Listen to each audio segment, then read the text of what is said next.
So guys, जैसा कि मैंने आपको लास्ट वीडियो में बताया था कि मेरा जो पंगा है वो UK-07 के साथ हुआ है दिल्ली में, जब मैं अभी गया था रिसेंट में। तो मेरा वहाँ से उनसे थोड़ा सा मतलब हल्की फुल्की बातचीत हो गई थी।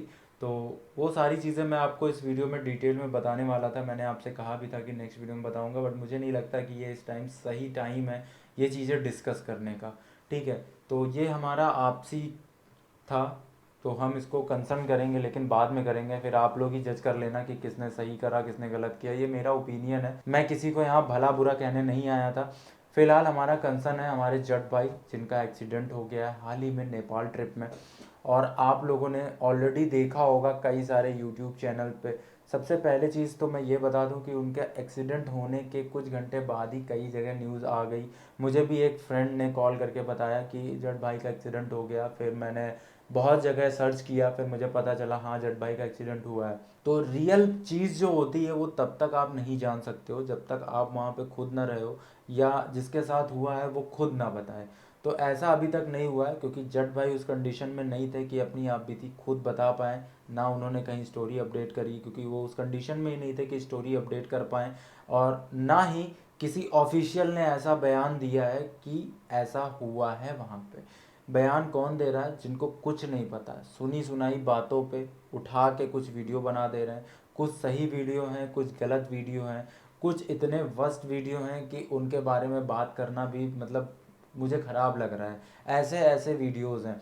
लोग कैसे आपकी मजबूरी का फ़ायदा उठा रहे हैं ये आज की जनरेशन में हम देख सकते हैं कि बस चाहिए ही चाहिए उनको, किसी ना किसी तरीके से कुछ ना कुछ मिल जाए। चाहे वो किसी की मौत से मिल रहा हो, चाहे वो किसी के एक्सीडेंट से मिल रहा हो, चाहे वो किसी की बर्बादी का कारण भी बन जाए, लोगों को फर्क नहीं पड़ता है। लोग क्या चाहते हैं? बस अपना प्रॉफिट, किसी तरह उनका काम निकल आए।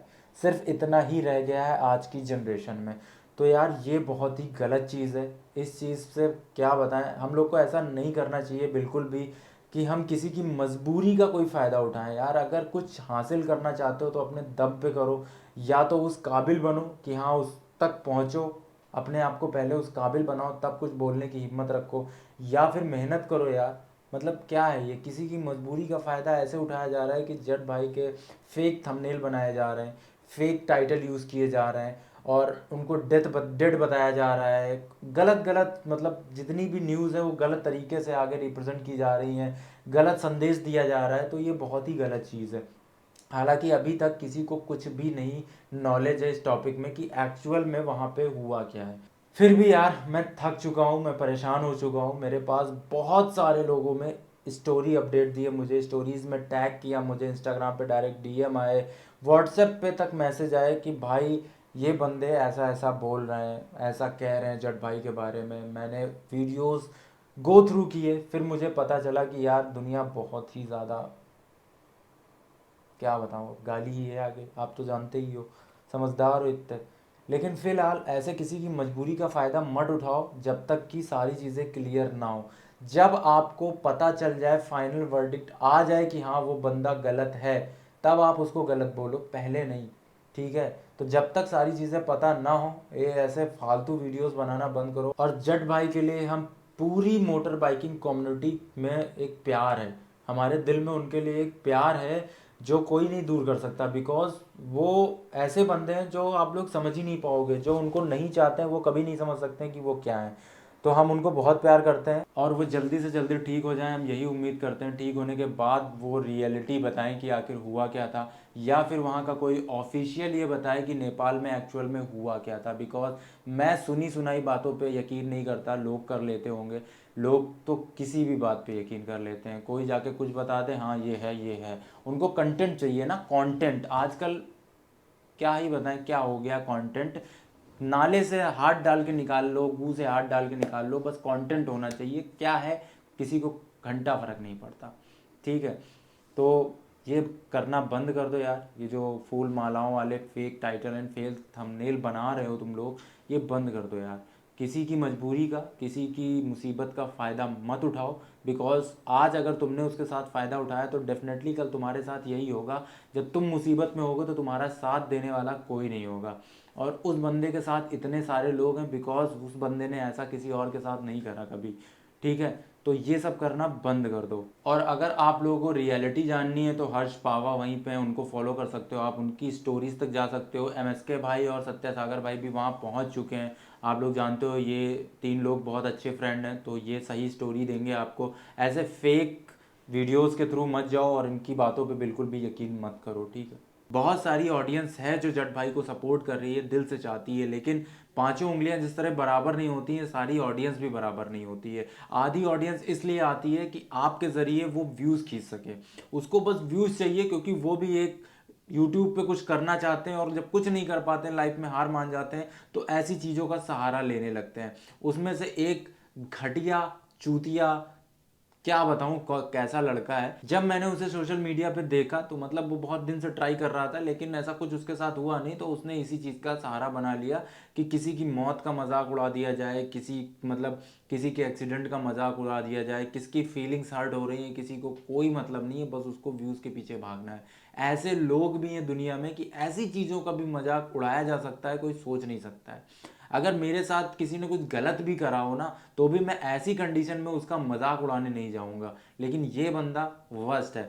मैंने देखा इस पे 2-3 लोगों ने वीडियोस डाले अपने, पहले तो मैंने कोई रिएक्शन ही नहीं दिया, मैंने कहा अगर हम गू में पत्थर फेंकेंगे तो अपने ही चेहरे पे भाई चिट्टी आएगी, तो हट जाओ, कोई दिक्कत नहीं है। बाकी हम तो जानते हैं सच्चाई क्या है, किसी को नहीं पता। सबसे पहली चीज़ तो मैं ये बता दूं कि किसी को भी नहीं पता कि जट भाई का एक्सीडेंट प्रॉपर कैसे हुआ, क्योंकि वहां कोई था ही नहीं। आधी तो मनगढ़ंत कहानियां होती हैं कि यहाँ से बात कुछ और उठी है और यहाँ कुछ और पहुंची है और यहाँ से सामने डिलीवर कुछ और हो रही है। कई सारे थंबनेल में मैंने देखा कि जट भाई की फोटो पे हार चढ़ा के बना दिया गया, एक्सीडेंट वाली फोटो उठा के मरे हुए आदमी पे चिपका दी गई है, ऐसे ऐसे थंबनेल तक बनाए गए हैं। इतनी घटिया सोच हो गई है, मतलब उसमें टाइटल में लिख लिया गया है कि जट भाई डेड। मतलब ऐसी चीज़ों का सहारा लेना पड़ रहा है यार। कब सुधरोगे यार तुम लोग, कब सुधरोगे? इतने मेहनत करते हैं हम लोग, इसलिए नहीं करते हैं ताकि आप लोग हमारी ऐसी सिचुएशन में ऐसा भद्दा मजाक बना के रख दो, ठीक है। इसलिए मेहनत करते हैं ताकि आप लोग हमेशा हर सिचुएशन में साथ रहो, लेकिन कुछ चूतिए उसमें से ऐसे निकल के आ जाते हैं। बाकी अपने जट भाई के लिए मैं बता दूं कि उनका ऑपरेशन हो चुका है और 72 आवर्स स्टिल वो बहुत क्रूशियल कंडीशन में है, और जिसमें से 24 घंटे पूरे हो चुके हैं। अब जेएस भाई ने जैसा कि बताया कि वहाँ पे हर्ष पावा ऑलरेडी थे और उनके जीजा जी भी थे, साथ ही साथ अभी एमएसके भाई और सत्या सागर भाई भी काठमांडू 5 घंटे पहले पहुँच चुके हैं उनके लिए। तो हम मतलब जितनी भी ये कम्युनिटी है वहाँ पहुँचने की कोशिश कर रही है। किसी को सच्चाई नहीं पता है यार। ये सुनने में आया है कि कोई 79 ईयर्स ओल्ड मैन था जिसका एक्सीडेंट में डेथ हुआ है। डेथ पता नहीं कंफर्म हुआ है कि नहीं हुआ है अभी। मतलब किसी भी नेपाल के ऑफिशियल का कोई भी बयान अभी तक नहीं देखने को मिला है। सिर्फ मिला क्या है, ऐसे घटिया यूट्यूबर उनको कह ही क्यों रहे हैं, क्योंकि यूट्यूबर तो वही नहीं, 2-4 वीडियो बनाने आए हैं, हेट लेंगे पब्लिक का, चले जाएंगे, इसीलिए वो आए हैं। तो हमें भी बहुत सारे लोगों ने टैग किया, मजबूरन मुझे इस आदमी पे मुझे वीडियो बनानी पड़ रही। सबसे पहले मैं आपको दिखाता हूँ कि इसने करा क्या है, और इधर आ जरा। तो ये अपने जेएस भाई हैं, जिन्होंने जब इस पर रिएक्ट किया मैंने देखा, तो मैं गो थ्रू किया इसके, और तब मुझे पता चला कि इसने कितनी ज़्यादा घटिया हरकत की है। ये इसका चैनल है और इस पे सब्सक्राइबर आप देख सकते हो कुछ भी नहीं है, 3.5 के हैं, मतलब ना के बराबर। लेकिन जब से इसने वीडियो डाली है, लोग पता नहीं क्या है, लोग देख रहे हैं। और इसके टाइटल थंबनेल देखो, जट प्रभजोत के साथ अच्छा हुआ, जट प्रभजोत के साथ अच्छा हुआ, यहाँ पे आई एम सॉरी जट, लेकिन अंदर जब इसको खोलोगे तो बहुत ही घटिया तरीके से गाली गलौज की हुई है। माई रिप्लाई टू जट, मतलब इसमें भी इसने कोई सॉरी वॉरी नहीं बोला, इसने गाली गलौज की।